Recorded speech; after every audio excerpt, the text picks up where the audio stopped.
The Earth is not a silent rock, it is a living, breathing body. It has veins, it has a pulse, and for billions of years, it followed a majestic, natural rhythm dictated by the slow flow of biomass, a collective movement of billions of tons of flesh, bone, and instinct across its surface. But that ancient rhythm has been violently interrupted. We have performed a forced surgery on the planet's circulation, replacing the graceful, seasonal migration of the wild with a frantic industrial twitching that never sleeps. We are no longer mere inhabitants. We have become a kinetic plague.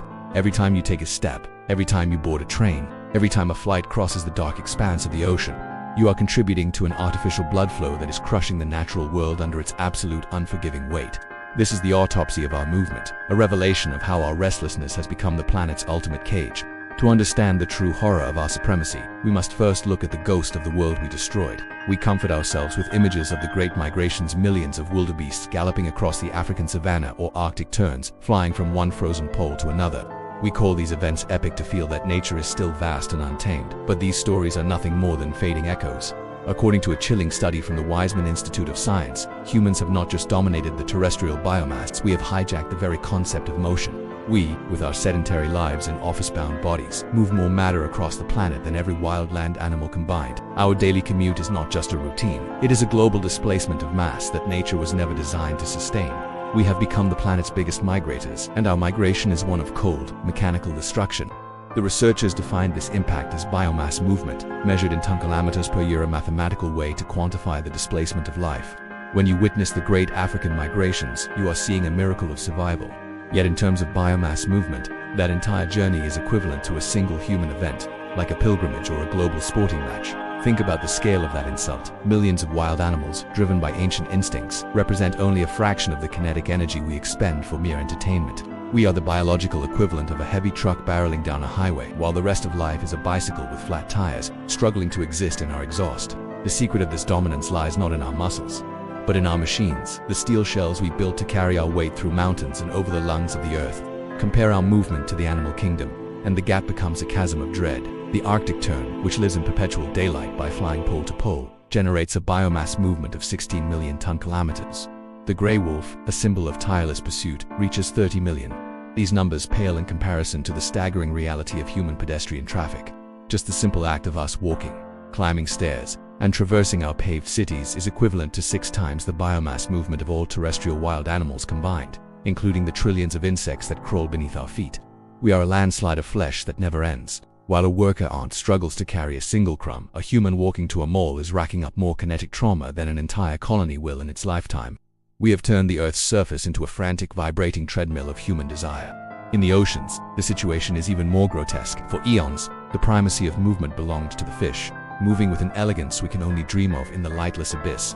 Whales once moved a biomass equivalent to entire modern nations, fertilizing the vast blue expanse and promoting the growth of phytoplankton, the Earth's primary carbon absorber. But we have broken the ocean's heart. Intensive hunting and overfishing have reduced marine biomass movement by over 70% since the pre-Industrial. We have surgically removed the life-giving pulse of the whale and replaced it with the dead, metallic thrum of cargo ships.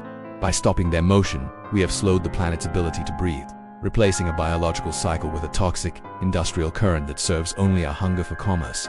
This human supremacy is a recent, violent revolution that arrived like a surgical blade during the Industrial Age.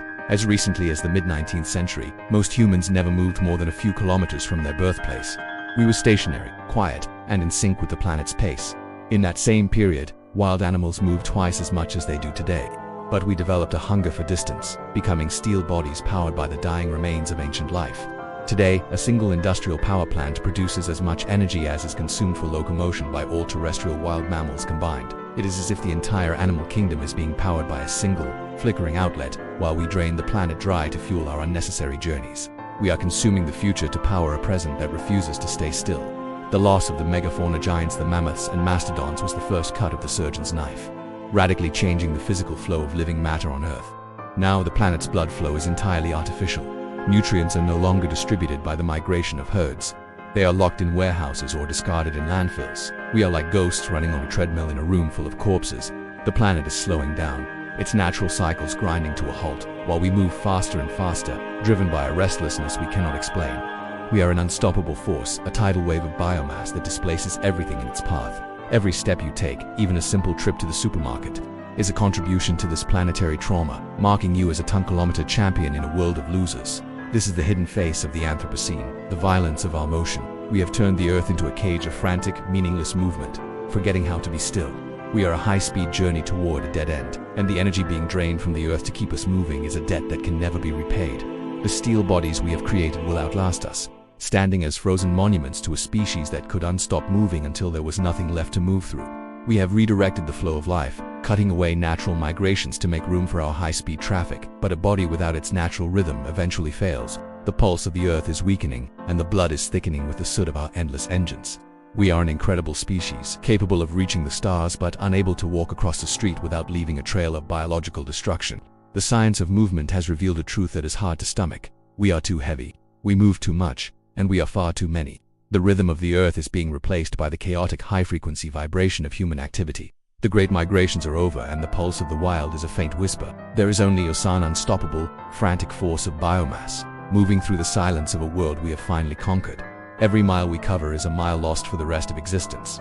We are running as fast as we can to stay in the same place, while the world beneath our feet slowly stops turning. Look at the person next to you. See the millions of tons of human matter being pumped across the landscape. Realize that you are part of a kinetic plague that has no cure, a ton-kilometer champion in the middle of a planetary collapse. Our impact is etched into the very crust of the planet, a reminder of our terrifying supremacy. We have beaten the animals in distance, but we have lost the race for survival.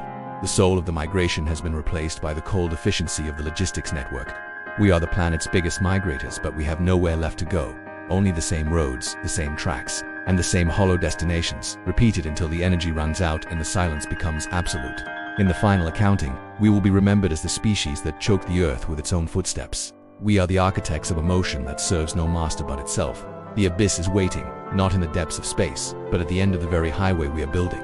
The planet is tired, its veins are clogged with our steel and our bone, and the heartbeat of the wild is fading into a flat line. Stay curious but stay terrified, because in the end, we are the only thing left that still moves. We are the landslide that never hits the bottom, the kinetic energy of a dying world that has forgotten how to rest. The darkness is not coming. It is already under your feet, waiting for the moment you finally stop. We have mastered the art of being everywhere at once, yet we belong nowhere. Our motion is a frantic search for a meaning that our biology can no longer find in the wild. We are the masters of the dead zones, the kings of a paved-over paradise where the only migration left is the one we dictate. The weight of our eternal movement is the final sentence for the creatures we once shared this world with.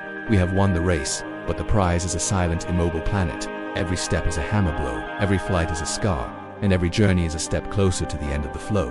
The Earth is still, but we are still moving, drifting toward the absolute silence of the abyss.